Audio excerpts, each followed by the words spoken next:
तो जैसा कि लास्ट एपिसोड में हमने देखा था कि लिन और यांग के दरमियान काफी तगड़ा मुकाबला हुआ, जिसमें लिन ने उसे हराकर एक शानदार जीत हासिल की। जिसके बाद वो अपने दोस्तों के साथ ब्रुक्स गैलरी विजिट करने पहुंच गया, जहां पर उसकी मुलाकात हुई थी उसके अंकल हिलमन से, जो कि बरुच फैमिली का स्टैचू सेल करने आए थे। मगर लिन उसने जीता हुआ इनाम उनके हवाले कर देता है। जिसके बाद वो जीशी का मुकाबला देखने पहुंच गया। ये बंदा अर्न्स्ट एकेडमी का जीनियस था, तो लिन उसकी हर एक मूव को काफी केयरफुली ऑब्जर्व करने के बाद ये समझ गया कि उसे अपनी ताकत को और ज्यादा बढ़ाना होगा, तभी जाकर वो जीशी जैसे जीनियस के साथ कम्पीट कर पाएगा। अब आगे तो इस एपिसोड की शुरुआत में हमें एक फॉरेस्ट का नजारा दिखाया गया, जहाँ पर काफी ज्यादा तबाही मची थी। साथ ही साथ अर्न्स्ट एकेडमी के डिसाइपल्स वहाँ से भागने लगे, लेकिन तभी एक जायंट सर्पेंट ने वन बाय वन उनका शिकार करना शुरू कर दिया। वेल, इन कुछ डिसाइपल्स में से बस एक ही बंदा जिंदा बचा था, तो खुद को बचाने के लिए उस बीस्ट पर न जाने कितनी सारी फायर बॉल से हमले करने लगा। लेकिन उस खतरनाक बीस्ट पर इसका कोई असर नहीं होता। वो बंदा भी काफी ज्यादा पैनिक हुआ था, उसे अपनी आंखों के सामने मौत नजर आने लगी। और फाइनली हमें वो सर्पेंट दिखाया जाता है, और वो अकेला बिल्कुल नहीं था, उसके साथ उसकी पूरी फौज थी। और फिर उन सब ने मिलकर उस डिसाइपल का शिकार किया। अभी सीन यहीं पर कट होकर हम लिन को देख पाते हैं, जिसे मास्टर डिलॉन अपने फ्लैट नाइफ स्टाइल के बारे में बता रहे थे। वो लिन से कहने लगे कि इसे फ्लैट सोर्ड स्टाइल भी कहा जाता, इसे मैं खासतौर पर कार्विंग के लिए यूज किया करता था।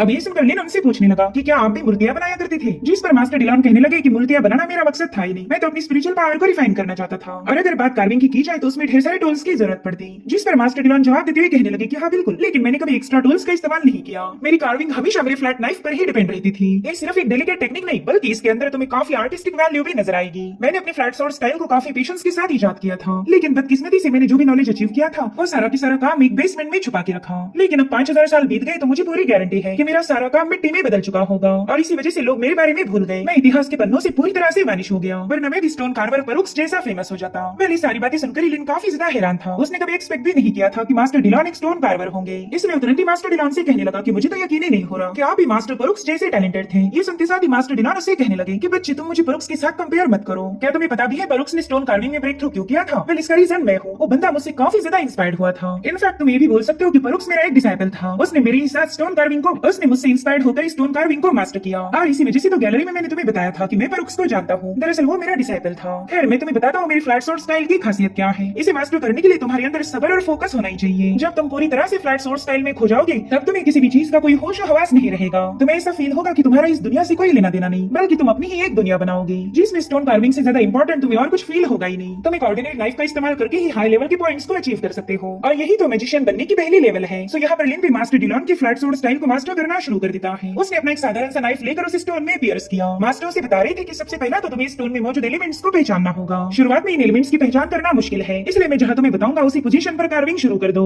तो लिन ने उनसे एक सवाल पूछा कि मैं इसी पॉइंट से कार्विंग की शुरुआत क्यों करूंगा? मैं तो कहीं पर भी कार्विंग स्टार्ट कर सकता हूँ। आपने जिस पोजीशन पर मुझे काफ करने बताया था, वहाँ काफ करने के बाद मुझे ऐसा फील हुआ कि मैं अपनी स्ट्रेंथ का जरा भी इस्तेमाल नहीं कर रहा हूँ। तो मास्टर डिलॉन उसे समझाने लगे कि हम इंपीरियल मैजिशियंस की एक खास बात है, हम स्टोन के सेंस को सेंस कर सकते हैं। मेरी फ्लैट सोर्ड स्टाइल एक कार्विंग की प्रोसेस है, जिसमें तुम्हें अपनी मेंटल स्ट्रेंथ को पूरी तरह से कंट्रोल करते हुए एक जगह पर फोकस करना होगा। जब तुम्हारी मेंटल स्ट्रेंथ एक ही जगह पर फोकस होगी, तब तुम्हें अपना रिजल्ट देखने को मिलेगा। तुमने अभी जो कट लगाया था उसका रिजल्ट देखो। तो लिन अपनी पावर्स का इस्तेमाल करते हुए स्टोन के अंदर झांकने लगा, और उसने नोटिस किया कि उसके बस एक ही हिट की वजह से न जाने कितने सारे स्टोन पॉइंट सीवियर हो गए। वो अमेज होते हुए मास्टर को बताने लगा कि मैंने तो न जाने कितनी सारी स्टोन वेन्स को निशाना बनाया।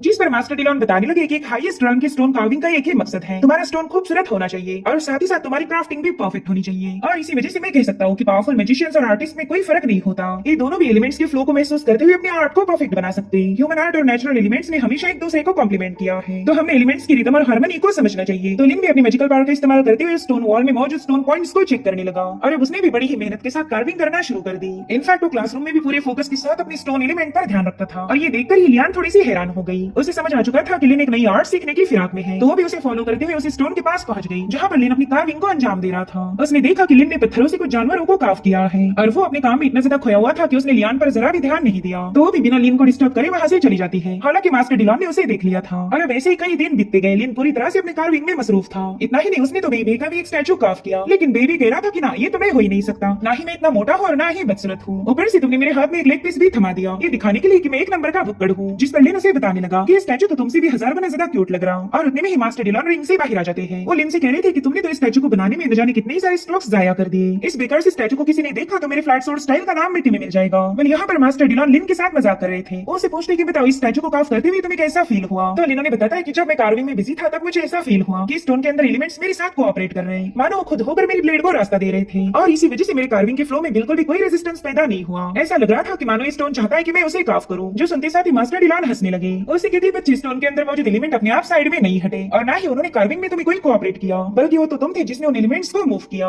जैसे जैसे तुम्हारी स्पिरिचुअल पावर ग्रो होगी, तुम्हारा इन एलिमेंट्स का कंट्रोल और भी ज्यादा स्ट्रॉन्ग होता जाएगा। फिर तो तुम अपनी मर्जी के मुताबिक किसी भी पत्थर को शेप दे पाओगे। खैर फिलहाल तो तुमने कार्विंग की शुरुआत की है, 2-4 मूर्तियां बनाने से तुम्हारी स्पिरिचुअल पावर में ज्यादा इजाफा नहीं होगा। अगर तुम चाहते हो कि तुम्हारी पावर भी जैसे जैसे एक्सट्रीम लेवल पर पहुंच जाए तो तुम्हें और भी ज्यादा मेहनत करनी होगी। एक बहुत ही लंबा रास्ता पड़ा है जिसे तुम्हें तय करना होगा। इसलिए लिन ने दोबारा से अपनी कार्विंग करना शुरू कर दी, मगर उसने गिराए हुए पत्थर में बेबी का स्टैचू डिस्ट्रॉय हो गया। जो देखते साथ ही बेबी काफी ज्यादा गुस्सा हो जाता है। वो लिन से कह रहा था कि तुम्हें अब फिर से मेरा स्टैचू बनाना पड़ेगा। और अब ऐसे ही पूरा 1 साल बीत गया। अर्स्ट अकेडमी में हॉलीडेज का माहौल था, सभी डिसाइबल्स अपने घर वापस लौटना चाहते हैं। लिन के दोस्त भी अपने घर जाने वाले थे, उन्होंने तो लिन को भी अपने साथ इनवाइट किया, मगर लिन ने उनके साथ जाने से इनकार कर दिया। वो बताता है कि मैं तो अपने भी घर नहीं जा रहा, मैं जानता हूँ कि वो जर्नी काफी ज्यादा लंबी होगी और मैं तो बिल्कुल भी वक्त जाया नहीं करना चाहता, इसलिए इस साल को हॉलीडे में यहीं पर मनाना चाहता हूँ। अब ये सुनकर ही उसके दोस्त भी मायूस हो गए। वो जानते थे कि लिन पर काफी ज्यादा प्रेशर है और इसलिए वो कंटिन्यूअसली अपनी ट्रेनिंग पर फोकस करता था। और उतने में उन्होंने देखा कि न जाने कितनी सारी सीनियर डिसाइपल्स काफी ज्यादा इंजर्ड होकर अकेडमी में वापस लाए गए। वैसे तो ये सबके सब पावरफुल मैजिशियंस थे, लेकिन माउंटेन रेंज की मैजिकल बीस्ट के सामने इनकी एक न चली। उस जंगल में मौजूद बीस्ट ने अर्स्ट अकेडमी के न जाने कितने सारे डिसाइपल्स का खात्मा किया था। मैंने ये सब देखकर लिन के दोस्त थोड़े से पैनिक हो गए, मगर डॉसन उन सबको बता रहा था कि तुम लोग बिल्कुल फिक्र मत करो, हमें फिलहाल तो उस फॉरेस्ट में भेजा नहीं जाएगा। जब तुम पाचुरान पर जाओगे उसी वक्त तुम्हें फॉरेस्ट में ट्रायल के लिए भेजा जाएगा, तब तक के लिए बिंदास रहो। और वैसे भी हमें पाचुरान पर पहुंचने के लिए न जाने कितने ही साल लगने वाले हैं। उतने में मास्टर डिलॉन लिन को बताने लगे कि ये लोग फॉरेस्ट में ट्रेनिंग करके आए हैं। एक ऐसा एक्सपीरियंस है जो तुम स्कूल में कभी महसूस नहीं कर सकते और ना ही अकेडमी में तुम्हारे सामने कभी life and death situation create होगी। अगर तुम्हें भी काबिल बनना है तो लाइफ एंड डेथ सिचुएशन को फेस करना होगा और जब तुम ऐसा कारनामा करोगी तब तुम्हारा कॉन्फिडेंस अपने आप टॉप लेवल पर पहुंच जाएगा। जिस बंदे ने इस ग्रुप को लीड किया था वो काफी ज्यादा कॉन्फिडेंट महसूस करता होगा। उसे फिक्र है कि वो मौत को दगा देकर वापस आ गया और ऐसे लोगों को आगे चलकर पावरफुल वॉरियर कहा जाता। पहले सारी बातें सुनने के बाद लिन को ऐसा फील हुआ कि अगर वो वाकई अपनी कॉम्बैट को नेक्स्ट लेवल पर ले जाना चाहता है तो उसे फाइटिंग की जरूरत पड़ेगी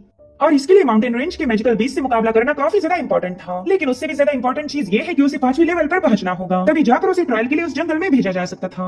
तो लिन ने भी दिल ही दिल में ठान लिया कि अब वो 5वीं लेवल पर जरूर से ब्रेक थ्रू करेगा। और अब हमें सीधे 3 साल बाद की कहानी दिखाई जाती है। इन 3 सालों ने लिन ने अपनी कार्विंग पर काफी अच्छे से फोकस किया था, जिसके चलते उसकी आर्ट नेक्स्ट लेवल पर पहुंच गई। वो बड़े ही खूबसूरत से स्कल्पचर्स को बना पा रहा था और अब तो उसकी ब्लेड इन पत्थरों पर ऐसी चल रही थी मानो मक्खन पर छुरी चल रही हो। लिन का हर एक स्ट्रोक उस पत्थर में जान डाल रहा था। यहाँ पर लिन ने बड़ी ही शानदार तरीके से एक परिंदे की स्कल्पटिंग की थी और वो भी अपनी आर्ट को देखकर इंप्रेस हो गया। लेकिन उसकी एक आदत थी, जब भी वो स्टैचू बनाएगा उसे बाद में ब्रेक कर देगा और आज भी वो वही करने वाला था। लेकिन मास्टर डिलॉन ने आज उसे रोक लिया। वो कह रहे थे कि आज के मूर्ति हॉल में सबमिट करने के काबिल है। अब ये सुनकर लिन थोड़ा सा हैरान हो गया, क्योंकि मास्टर डिलॉन ने 3 सालों में उसे एक बार भी नहीं रोका। लिन ने न जाने कितने सारे स्टैचूज बनाए और उसे ब्रेक किया ताकि वो अपना अगला स्टैचू और भी ज्यादा अच्छा बना सके। इसलिए वो मास्टर डिलॉन से पूछने लगा कि आप मुझे क्यों रोक रहे हो, कहीं मैंने आपके फ्लैट सूट स्टाइल को मास्टर तो नहीं कर लिया। तभी सीनियर डिलॉन से कहते कि चलो अपनी स्पिरिचुअल पावर का यूज करके एक स्पेल को कंट्रोल करने की कोशिश करो। अपनी पावर की मदद से तुम्हें स्टोन की पहली लेवल को हटा देना है। अभी सुनकर लिन थोड़ा सा कंफ्यूज हो गया, क्योंकि इतनी बड़ी चट्टान की बाहरी सतह को हटाना बिल्कुल भी आसान नहीं था। लेकिन अब अपने मास्टर का हुक्म है तो उसे फॉलो करना ही होगा। इसलिए लिन फटाफट से अपनी नाइफ को लेकर सीधे उस चट्टान की तरफ रवाना हो गया। उसने एलिमेंट्स के पॉइंट को चेक करते हुए स्टोन पर मौजूद एक हिस्से में अपने नाइफ को स्टैप कर दिया और लिन के ऐसा करते साथ ही वहाँ पर एक खतरनाक एक्सप्लोजन हो गया। साथ ही साथ स्पिरिचुअल एनर्जी के न जाने कितने सारे पावरफुल फ्लक्चुएशंस रिलीज हो रहे थे और फिर वहाँ की धूल छटने के बाद लिन ने देखा कि उसने अपने एक ही हिट में रॉक की पहली सतह को हटा दिया है। वह लिन की इस प्रोग्रेस को देखते साथ ही मास्टर डिलॉन तो काफी ज्यादा खुश हो गए। वो कहते बच्चे, तुम्हारी सर्च शैटरिंग को देखकर ही पता चल रहा कि तुम्हारे पास अब 5वीं लेवल के मेज की पावर्स आ चुकी है। तुमने बिना थके बिना रुके 3 सालों तक मेहनत की और देखो फाइनली तुम्हें उसका फल मिल चुका है। और अब अगली सीन में हम देख पाते हैं कि लिन अपने छोटे भाई वॉर्टन का लेटर पढ़ रहा। वॉर्टन उसे बता रहा था कि मेरे भाई आजकल मुझे पुराने दिन काफी ज्यादा याद आते हैं। हम दोनों हमारे एंसेस्टर के हाउस को एक साथ एक्सप्लोर किया करते थे। तुम्हारे साथ लुका छुपी का वो खेल मुझे आज भी याद है और जब हमारी सिटी पर अटैक हुआ था तब तुमने अपनी जान जोखिम में डालकर मुझे बचा लिया। भले उस वक्त मैं काफी छोटा था, लेकिन मुझे हर एक पल अच्छे से याद है। जिस दिन तुम घर छोड़कर गए उस दिन भी मैं बहुत रोया। सच बताओ तो मैं तुमसे एक पल के लिए भी अलग नहीं होना चाहता था, लेकिन अब बड़ा होने के बाद मैं समझ गया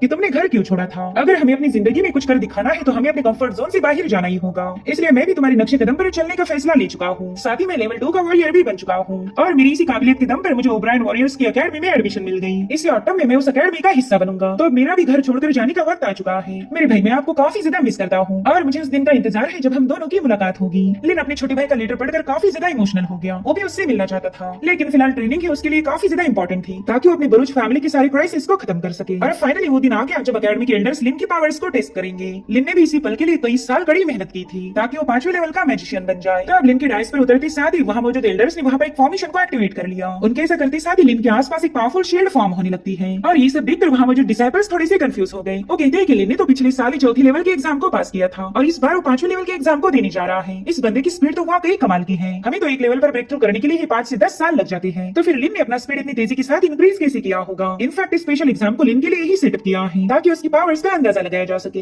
इधर लिन ने देखा कि वो पूरी तरह से उस शील्ड में ट्रैप है। अब यहाँ से वो बाहर नहीं जा पाएगा। एक तो एग्जाम में पास होगा या फिर फेल होगा। और अब यहाँ पर अकेडमी के एल्डर उसे बताने लगे कि 5वें लेवल के मेज ही हमारी अकेडमी की आर्मी की बैकबोन है। अगर समय आया तो उन्हें अकेले ही ढेर सारे बर्डन को झेलना पड़ सकता। इसलिए यहाँ पर बस तुम्हारी मैजिकल पावर्स का इम्तिहान नहीं होगा बल्कि तुम्हारी रियल कॉम्बैट कैपेबिलिटी को भी चेक किया जाएगा। तभी जाकर तुम हमारी आर्मी का हिस्सा बन सकते हो। अब अगर बात लिन की जाए तो उसने बचपन से कॉम्बैट और मैजिक इन दोनों पर फोकस किया था और उतनी ही बड़ी स्टाइल के साथ वहाँ पर एक अकेडमी के एल्डर की एंट्री हो गई। वो स्पेशली लिन के इस इम्तिहान को देखने आए थे। दरअसल ये है एडवांस्ड अकेडमी के वाइस डीन और ये आमतौर पर कभी पब्लिक के सामने नहीं आते। इसलिए वहाँ मौजूद एल्डर उनसे पूछने लगे कि सीनियर आपका यहाँ पर आना कैसे हुआ। जिस पर वाइस डीन उससे कहते हैं कि तुम्हें घबराने की कोई जरूरत नहीं, मैं तो बस इस एग्जाम को देखने आया हूँ। और अब यहाँ पर वाइस डीन ने अपनी मैजिकल पावर का इस्तेमाल करते हुए अपनी चेयर को भी फॉर्म कर लिया ताकि वो आराम से बैठकर इस एग्जाम को एंजॉय कर सके। और अब उनके फॉर्मेशन से बाहर जाते साथ ही वो एल्डर लिन को बताने लगे कि तुम्हें 10 मिनट तक इस फॉर्मेशन के टॉर्चर को झेलना पड़ेगा। हम लोग भी तुम पर न जाने कितनी सारे एलिमेंट से अटैक कर सकते हैं, तो तुम्हें उन्हें भी काउंटर करना होगा। अगर तुम्हें ऐसा फील हुआ कि तुम इस प्रेशर को झेल नहीं सकते तो तुम कभी भी सरेंडर कर सकते हो, लेकिन इसका अंजाम ये होगा कि तुम 5वें राउंड के एग्जाम में फेल हो जाओगे। वेल यहाँ पर लियान भी इस मुकाबले को देखने के लिए काफी ज्यादा बेताब है। इधर एल्डर लिन को बता रहे थे कि इस एग्जाम के दरमियान अगर तुम्हें कोई चोट लगी तो इसके जिम्मेदार तुम होंगे। तो लिन भी इसके लिए पूरी तरह से तैयार था और अब उसका समय शुरू हो जाता है। उसके पास 10 मिनट का वक्त था। एक तो फॉर्मेशन शटर करके बाहर आ जाए या फिर हार मान ले। और उतने में अकेडमी के एक एल्डर ने फायरबॉल का इस्तेमाल करते हुए लिन पर अटैक कर दिया, मगर लिन बड़ी तेजी के साथ साइड में हटते हुए उसे डॉच कर लेता है। हालांकि तब तक दूसरे एल्डर ने उस पर अटैक कर दिया था। उस पर फायर और वाटर एलिमेंट से लगातार हमले होने लगे, जिससे लिन यहाँ से वहाँ मूव होते हुए डॉच कर रहा था। मगर इसी दरमियान एक फायरबॉल बड़ी तेजी के साथ आकर लिन पर हिट हो गया, जो देखते साथ ही लिन का दोस्त काफी ज्यादा पैनिक हो जाता है। मगर लिन पर इसका कोई खास असर नहीं होता, जो देखते साथ ही एक एल्डर ने अपनी फायर का जबरदस्त फ्लो उस पर रिलीज करना शुरू कर दिया। ये फायर पावर इतनी ज्यादा जबरदस्त थी कि लिन पीछे की तरफ पुश होने लगा, मगर लिन भी कुछ कम नहीं, वो अपना पूरा जोर लगाते हुए उस अटैक को काउंटर कर रहा था। यहाँ पर लिन ने इतनी पावर्स का इस्तेमाल किया था कि वहाँ के फ्लोर पर भी क्रैक्स पड़ने लगे। साथ ही उसने देखा कि उसके हाथों से वक्त फिसलता जा रहा, उसे जल्दी से इस फॉर्मेशन को ब्रेक करना था। और फाइनली लिन ने अपना पूरा जोर लगाते हुए उस एल्डर के अटैक को डिस्ट्रॉय कर दिया। ये देखते साथ ही वो सभी एल्डर्स थोड़े से इंप्रेस हो गए थे, मगर अभी भी लिन की मेन परीक्षा बाकी थी। इस बार दोनों एल्डर्स ने एक साथ मिलकर ही अपने एलिमेंट्स का इस्तेमाल करते हुए लिन पर अटैक कर दिया। एलिमेंट्स की उस पावर ने वहाँ पर रोटेट होते हुए एक जोरदार धमाका कर दिया। ये हमला इतना ज्यादा भयानक था कि इसकी एनर्जी शील्ड से भी बाहर आ जाती है। और इसी नजारे को देखकर सभी डिसाइपल्स काफी ज्यादा पैनिक हो गए। इनफैक्ट सभी एल्डर्स भी उस अटैक से बचने के लिए शील्ड से बाहर आ जाते हैं। और अब उन्हें लिन का इंतजार था। वो देखना चाहते कि लिन कितना ज्यादा घायल हुआ, मगर अचानक से उस शील्ड पर कई सारे क्रैक्स पड़ने लगे। सभी डिसाइपल्स की नजरें उस फॉर्मेशन पर टिक गई। उन्हें जानना था कि लिन की हालत कैसी होगी, क्योंकि अब समय उसके पास काफी कम बचा था। और अब हम देख पाते हैं लिन को, जो कि बड़ी स्टाइल के साथ उस शील्ड से बाहर आ गया। उसने समय रहते इस शील्ड की धज्जियां उड़ाकर एग्जाम को पास कर लिया था, जो देखते साथ ही पूरे अरीना में उसका नाम गूंजने लगा। इनफैक्ट वाइस दिन भी उससे काफी ज्यादा इंप्रेस हो गए थे। सो इस तरह से लिन बरूच एक 5वें लेवल का मेज बन गया। और इसी खुशी में लिन के दोस्तों ने उसे एक जबरदस्त पार्टी दी। वो लोग कह रहे थे कि एडवांस्ड अकेडमी में आज तक भी इतनी यंग एज में कभी भी 5वें लेवल पर नहीं पहुंच पाया। तुमने तो इतनी कम एज में 5वें लेवल को अचीव करके अपना एक नया रिकॉर्ड बनाया। तभी लिन उन सभी को बताने लगा कि मैं जल्दी माउंटेन रेंज में जाने वाला हूँ। मगर वो लोग काफी ज्यादा नशे में थे। डॉसन तो कह रहा था कि हम सब कल ही उस माउंटेन पर जाने वाले हैं और सबके सब एक साथ मिलकर उन मैजिकल बीस्ट का मुकाबला करेंगे। ये लोग तो ये बात भी भूल गए थे कि माउंटेन रेंज में बस 5वें लेवल का बंदा ही जा सकता है। और अब थोड़ी देर में ये सब के सब वहीं पर बेहोश हो गए। तो लिन उन्हें उसी हालत में छोड़कर वहाँ से निकल पड़ा। और वहाँ से बाहर आते साथ ही लिन ने देखा कि लियान उसका इंतजार कर रही है। लिन तो उसे देखते साथ ही काफी ज्यादा सरप्राइज हो गया। उससे पूछता है कि तुम यहाँ पर क्या कर रही हो, जिस पर लियान बताने लगी कि मैं तुमसे ही मिलने आई थी। मैं तो शुरू से ही जानती थी कि तुम 5वें लेवल पर पहुंचना क्यों चाहते हो। दरअसल तुम्हें माउंटेन रेंज के मैजिकल बीस्ट का मुकाबला करना था, लेकिन वहाँ पर जाना काफी ज्यादा खतरनाक है। और जहाँ तक मैं जानती हूँ तुम खाली हाथ ही वहाँ के लिए निकलने वाले हो। वेल ये सब सुनकर लिन थोड़ा सा हैरान था। वो लियान से पूछता है कि तुम्हें ये सब कैसे पता चला। मैंने तो आज ही मेरे दोस्तों के सामने ये बात जाहिर की, जिस पर लियान बताती है कि मैं तुम्हारी प्रोग्रेस पर नजर रखी हुई थी और तुमने एक दिन भी बिना वक्त जाया करे अपनी ट्रेनिंग पर फोकस किया। तुम्हें देखकर ही पता चल रहा था कि तुम 5वें लेवल को अचीव करने के लिए काफी ज्यादा डेस्परेट हो। और इसका रीजन बस एक ही हो सकता है, माउंटेन रेंज के मैजिकल बीस्ट। शो ऑफ करने के लिए तो तुमने ब्रेक थ्रू नहीं किया, क्योंकि शो ऑफ करना तुम्हारा स्टाइल नहीं है। तुमने हमेशा अपनी ट्रेनिंग पर ही ध्यान दिया। दूसरों के सामने अपनी पावर्स को रिवील करके उन्हें इंप्रेस करना तुम्हें बिल्कुल भी अच्छा नहीं लगता। और फिर लियान ने उसके हाथ में एडवांस्ड अकेडमी का बैज थमा दिया। वो उसे कह रही थी कि फील्ड पर जाने के बाद कौन तुम्हारा दुश्मन है और कौन दोस्त है, ये पहचानने के लिए तुम्हारे पास बैज होना इंपॉर्टेंट होगा। अगर तुम्हारा किसी कल्टिवेटर के साथ मुकाबला हो जाए तो तुम उसे बैज दिखा सकते हो। और ये सारी बातें बताने के बाद लियान वहाँ से निकल पड़ी। उसकी बातों से ही लिन को फील हो रहा था कि ये बंदी उसकी काफी ज्यादा फिक्र करती है, जबकि लिन ने तो आज तक कभी भी उसके साथ सीधे मुंह बात भी नहीं की थी और ना ही इनके दरमियान कोई दोस्ती है। मगर फिर भी लियान उसकी हर एक चीज पर नजर रखती थी। उसने लिन को बता दिया कि तुम्हें सेफली वापस आना होगा और इतना कहते साथ ही लियान उसे गुड बाय बोलकर वहाँ से रवाना हो गई। अब अगले ही दिन परोक्स गैलरी की एक बंदी लिन को ढूंढते हुए अकेडमी में पहुंच जाती है। मगर लिन के दोस्तों ने उसे बताया कि वो एक सफर पर जा चुका है, उसे वापस आने में देर लगेगी। और फाइनली 3 सालों बाद लिन माउंटेन रेंज की तरफ निकल चुका। उसका अगला टारगेट था एक पावरफुल वॉरियर बनना। और इसी के साथ एपिसोड यहीं पर एंड हो जाता है। Thank you so much for watching. Bye bye, take care.